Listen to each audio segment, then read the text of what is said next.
নমস্কার বন্ধুরা, welcome to এসটিউনিক sports. বন্ধুরা, এই ভিডিওতে আমরা কথা বলবো বেশ কিছু ট্রান্সফার নিউজ নিয়ে, যেখানে ইস্ট বেঙ্গলকে নিয়ে বেশ কিছু গুরুত্বপূর্ণ আপডেট শেয়ার করার রয়েছে। বিদেশি প্লেয়ার, ইন্ডিয়ান প্লেয়ারদের নিয়েও কিন্তু ট্রান্সফার নিউজ আমরা শেয়ার করে নেব এই ভিডিওতে। তাই ভিডিও শুরু করার আগে একটাই রিকোয়েস্ট, চ্যানেলে যারা প্রথমবারের জন্য এসেছো মনে করে চ্যানেলটাকে সাবস্ক্রাইব করে নিও, তাহলে তোমাদের প্রিয় দলের খেলার সমস্ত আপডেট তোমরা এখানে পেয়ে যাবে। তো প্রথমেই যদি আমরা কথা বলি একটু ইন্ডিয়ান প্লেয়ারদের নিয়ে, প্রথম যে প্লেয়ারের কথা বলবো 24 বছর বয়সী উইঙ্গার, লেফট উইংয়েও খেলতে পারে, রাইট উইংয়েও খেলতে পারে, বিকাশ সিং, যে কিন্তু এই আইএসএলে মোহামেডানের জার্সি গায়ে খেলেছে এবং মোটামুটি পারফরমেন্স। বিকাশ অনেক বেশি চান্স ক্রিয়েট করলেও তার কাছ থেকে আমরা ফিনিশিং দেখতে পাইনি। আইএসএলে 21টা ম্যাচ খেলেছে, নামের পাশে গোল অ্যাসিস্ট তার কিছুই দেখা যায়নি, কিন্তু তুলনামূলক এফর্ট তার কিন্তু কম ছিল না, সে কিন্তু ভালো চেষ্টা করেছে। এবং এই প্লেয়ারকে নিয়ে কিন্তু প্রতি বছরই একটা করে লোন ডিল হয়, কারণ কেরালার প্লেয়ার, কেরালা থেকে আসে মোহামেডানের হয়ে কিন্তু আই লিগ চ্যাম্পিয়নও হয়েছিল, তারপর আবারও কেরালায় ফিরে যায় এবং শেষ মুহূর্তে আবার মোহামেডান তাকে ডেকে নেয় এবং বর্তমানে মোহামেডানে খেলছে। এবং এই সিজনেই কিন্তু মোহামেডান আবার তাকে ছেড়ে দিয়ে কিন্তু কি করবে পরবর্তী সময়। তো যেরকমটা শোনা যাচ্ছে, প্রথম ইন্ডিয়ান প্লেয়ার হিসাবে কিন্তু বিকাশ সিংকে ধরে রাখতে চলেছে মোহামেডান। বয়স কম, প্লেয়ারটার মধ্যে খেলা রয়েছে, তার মধ্যে স্কিল রয়েছে। হ্যাঁ, ফিনিশিং এবছরে মোহামেডানের খুবই খারাপ, ওই জন্য ওই কয়েকটা মাত্র গোল করতে পেরেছে। তো ফিনিশিংয়ের অভাব, সেই জায়গায় হয়তো কিছু পরিবর্তন হবে, কিন্তু দীর্ঘমেয়াদী চুক্তিতে কিন্তু ধরে রাখতে চাইছে বিকাশ সিংকে। খুব সম্ভবত 3 বছরের চুক্তি হতে চলেছে সামনের উইন্ডোতে। এটা কিন্তু একটা ভালো সিদ্ধান্ত এবং ভালো সুখবর মোহামেডানের জন্য। অনেক খারাপ সংবাদও রয়েছে মোহামেডানকে নিয়ে, তাদের প্লেয়ারদের নিয়ে, কিন্তু তার মধ্যেই কিছুটা হলেও এটা একটা ভালো খবর। এবং এরপর যদি আমরা আরও এক প্লেয়ারকে নিয়ে কথা বলি, সেটা হচ্ছে বিদেশি প্লেয়ার, 36 বছর বয়সী ফ্রান্সের সেন্টার ব্যাকের প্লেয়ার ফ্লোরেন্ট ওগিয়ের। তাকে কিন্তু তাড়াতাড়ি নিয়ে আসা হয়েছিল এবং আসার পর কিন্তু তার ইম্প্যাক্ট আইএসএলে আমরা দারুণ দেখেছি। 18টা আইএসএলে ম্যাচ খেলেছে, 18টা ম্যাচে কিন্তু 5টা ক্লিনশিট রাখতে দেখা গেছে। তার ডিফেন্স করার ক্ষমতা, তার নেতৃত্ব দেওয়ার ক্ষমতা আলাদাই।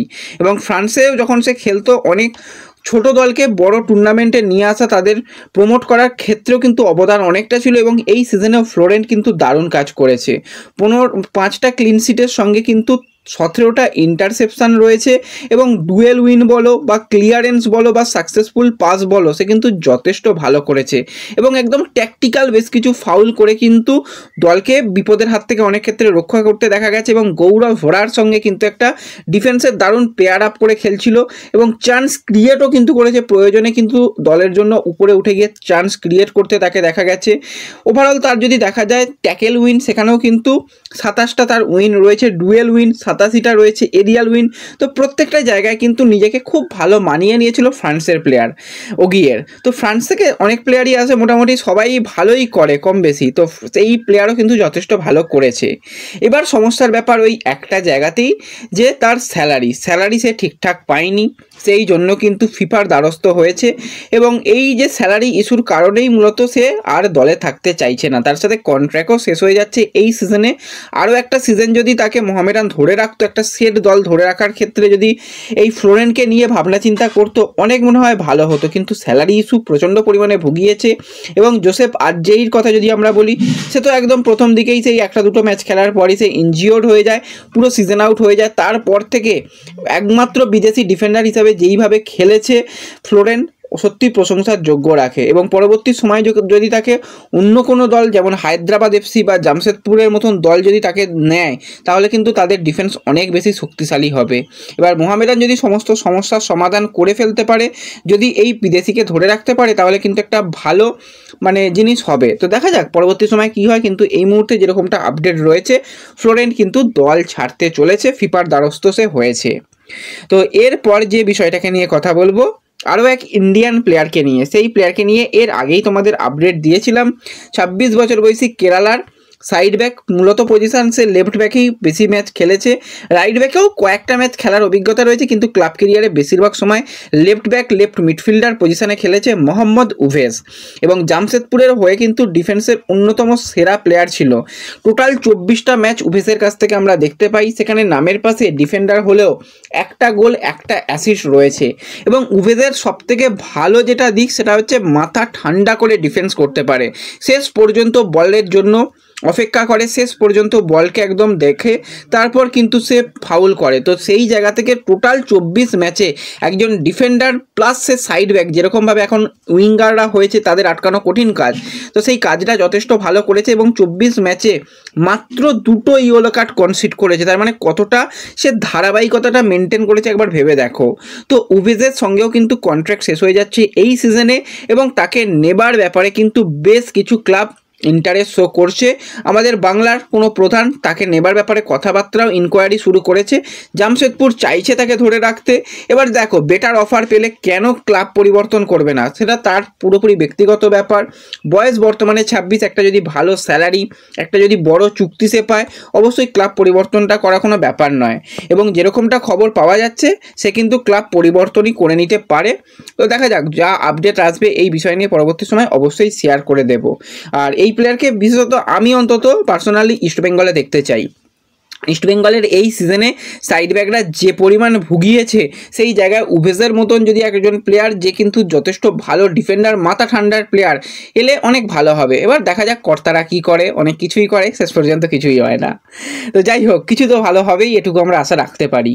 তো এরপর আমরা লিগের অন্যতম একজন সেরা বিদেশি প্লেয়ারকে নিয়ে কথা বলবো। এর আগেই সেই প্লেয়ারকে নিয়ে কম বেশি আমরা আলোচনা করেছি এবং এই প্লেয়ার যে সামনের সামারে সবথেকে বড় টার্গেটের বিদেশি প্লেয়ার হতে চলেছে আমাদের আইএসএলে, সেটা বলাই চলে। সেটা আর অন্য কেউ নয়, কনর সিল্ড। কনরের পারফরমেন্স অসাধারণ ছিল এই সিজনে, শুধুমাত্র এই সিজনে নয়, এর আগের সিজনেও কনর যতটুকু খেলেছিল মানিয়ে নিতে একটা প্লেয়ারের সময় লাগে, যথেষ্ট ভালো করেছিল।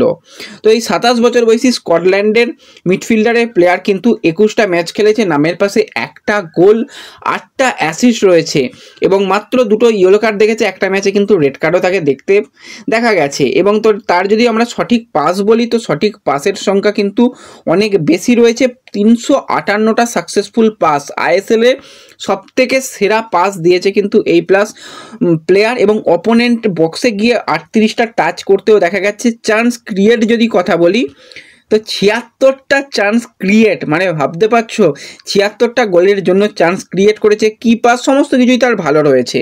এবার এই প্লেয়ারকে নিয়ে রীতিমতন বেশ কিছু টানাটানি চলছিল। চেন্নাইন এফসিও চাইছিল তাকে কন্ট্রাক্ট এক্সটেনশন দিতে, কিন্তু সে অপেক্ষা করছিল আরও বেটার অফার পাওয়ার জন্য।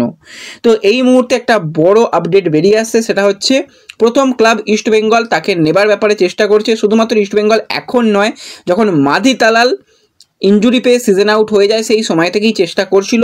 ইস্টবেঙ্গল সবথেকে রেসের মধ্যে এগিয়ে থাকা দল।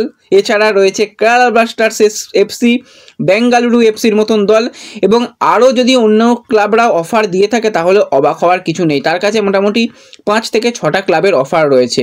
হ্যাঁ, ইস্টবেঙ্গলের প্রস্তাব কিন্তু ভালো রয়েছে। এবার তার কাছে যদি ঠিকঠাক একটা ভিশন দেখাতে পারে, তাকে যদি ঠিকঠাকভাবে কনভিন্স করে নিতে পারে, তাহলে কিন্তু অবশ্যই এই কনর সিল্ডকে পাওয়ার সম্ভাবনা এখনও পর্যন্ত রয়েছে। তো এই প্লেয়ার এলে কিন্তু খুবই খুশি হব, যেরকম সে খেলেছে, যেরকম মিডফিল্ড ডমিনেট করতে পারে। তো ঠিকঠাক ব্যাপার। মাধি তালাল পরের সিজনে কতটা কি নিজেকে ফিট রাখতে পারবে জানা নেই, সেই জায়গায় কিন্তু কনর দারুণ একটা অপশান হতে চলেছে। তো দেখা যাক, এই বিষয় নিয়ে পরে যা আপডেট আসবে তোমাদের অবশ্যই শেয়ার করে নেব এবং যদি প্রি কন্ট্যাক্ট করে নিতে পারে কিছুদিনের মধ্যে, সেটা তো দারুণ অপশান হবে। তো এই ভিডিওতে এটুকুই আপডেট শেয়ার করার ছিল। ভিডিও ভালো লাগলে লাইক শেয়ার করে দিও। চ্যানেলে প্রথমবারের জন্য এলে চ্যানেল সাবস্ক্রাইব করে নিও। তো দেখা হবে পরবর্তী ভিডিওতে। ধন্যবাদ।